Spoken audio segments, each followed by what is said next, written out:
Hello and welcome back to the Blush Studio. Today we're going through the first part of this Stargazer Lily tutorial and we're going to talk about color mixing. So this is the palette. Go ahead, take a screenshot of this. I will reference the color names, but for the most part I'm just kind of talking through general color names. So to start, I'm going to first mix a lot of the colors that I'm going to be using. I'm going to be using the Iconic Pink color. So my base for all of my pinks, just my habit, is to use alizarin crimson. So I use that mostly. I did use a little bit of my cadmium red to start off with, but I ended up pretty much using my other red. I did warm it up a little bit, and I do recommend, if you're just starting off with color mixing, having a little test piece of paper. So this is an old envelope from a stationery design, and I'm just using the back of it to kind of mix the colors and decide like if they go well together.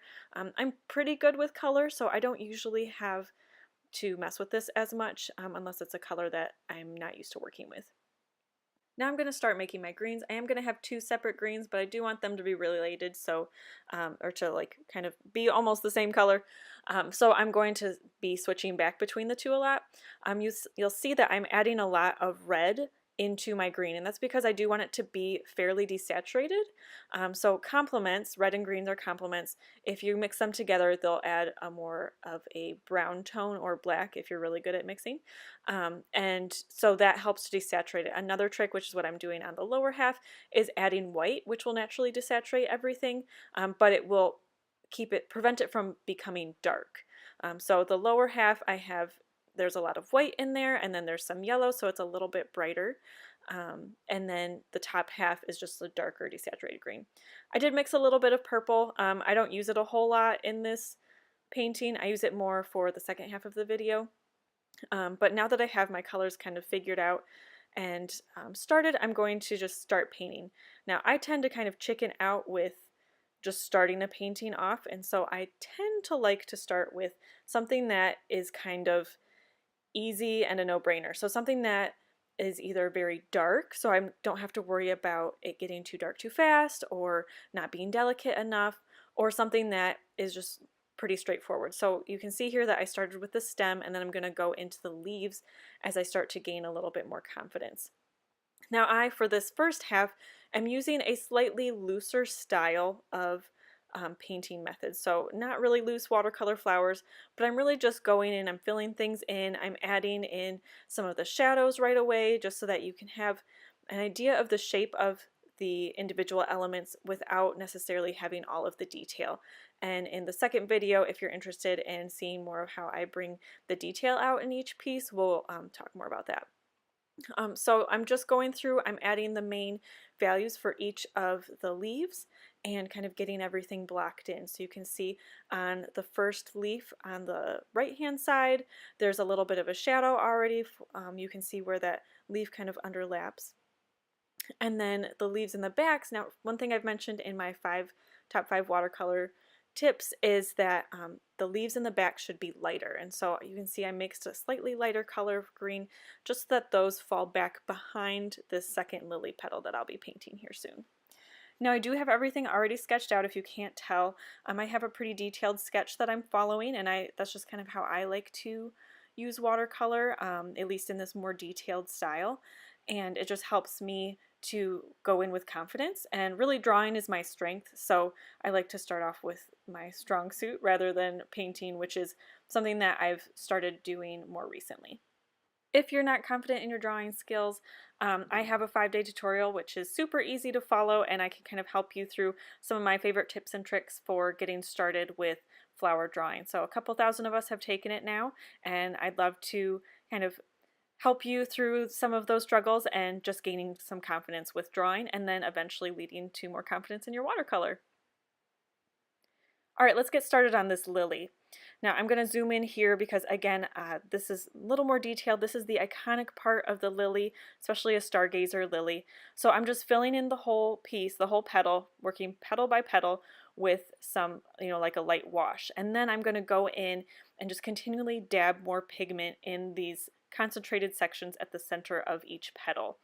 So you'll see me going back and forth quite a bit. If it looks like I'm kind of shoveling, like right there, where I'm dragging my brush a little bit more, that is me removing pigment from that particular spot. It means that I either I went a little bit heavy, or I don't want the pigment to be, or it's like too watery. Sometimes I'll have put too much water there, and that happens sometimes.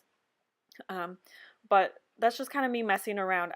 Watercolor is very fluid, obviously, no pun intended, but there's a lot of movement to it, and you have to kind of work off of instinct. It's not as responsive to formula like other art mediums are. You're able to kind of follow a certain path. So watercolor, if you feel like there's too much water or there's not enough water, like go off of your instinct and play around with it. You'll kind of find your happy place. So each of these petals, you'll see that as I get to each one, I'll work on it less because I'm kind of figuring out how I want this to come together. So again, adding some pigment in there as each petal dries, it'll just become more and more concentrated in that center section, which is what I want to happen. Adding a little bit of green while it's still wet, some of that lighter green down at the bottom, to kind of fade into the pink. I couldn't do that right when it was first at its most wet, most saturated, because pink and green together are going to make a muddy brown.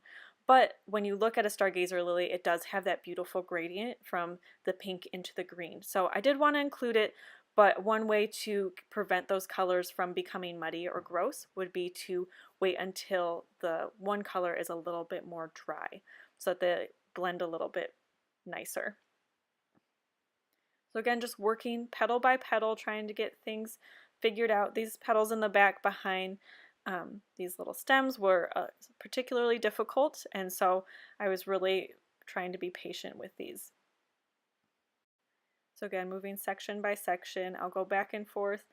Now, one thing I did do, and I don't recommend, I kind of wanted to take a mental break from doing the petals, so I dove in here, and I really wish I had waited.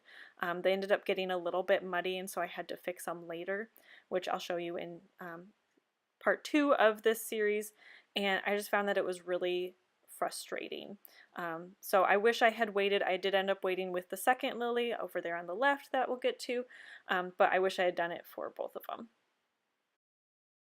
So now I'm going to go through while I'm letting that dry a little bit to see if I like it and if how I want to continue. I'm going to start adding some of the detail in on the leaves, just differentiating them from each other, and like one half from the other half, adding a little bit more dimension and visual interest. So if you're starting to feel nervous about a certain section of your painting, don't be afraid to step away from it. Especially with watercolor, you need to take a break once in a while. It might mean that you come back and you have a better idea of how to solve your individual problem, or it might just mean that once it dries you actually love it and that's how you want to continue, which was for the most part is what ended up happening here. So I'm trying a slightly different technique for the second lily. I'm filling them all in with kind of the first wash before I start adding in all of the heavy pigment at the center of the petals themselves. So again, trying to keep that green gradient towards the center of each petal, and then trying a slightly different technique for the petals as we continue. So again, tapping that color in there. To get that saturated color, I really just pick up a bunch of color and a little bit of water and just tap, tap, tap. And then one thing that I do to help blend everything out, which I talked about in my peony tutorial, is that I have a damp brush on hand, and I'll kind of blend out the edges with that damp brush, and that kind of helps everything to blend together in a more seamless gradient without having to pick up more paint or moving things around. And I've just found that that is a technique that works really well for me. Now, if you love loose and modern watercolor styles, this is kind of where I would have stopped back when that was more the style that I was working in. So I probably would have added less detail on the leaves, but used this technique to create the petals themselves. It's still very organic, very fluid, a lot of movement and not a ton of detail. If, however, you're interested in being a little more realistic with your paintings, or you just want to see how this piece ended up, you can check the info bar. The next video might be published, and I'll link it down there. Otherwise, it'll be out next week. If you like this style of tutorial where I show you kind of the color mixing and some of how I start with the base, and then show you more of the detail afterwards in a separate video, let me know. I'm just testing some things out, and I would love to hear your thoughts. If you like this video, don't forget to give it a thumbs up and subscribe. And until next time, happy painting!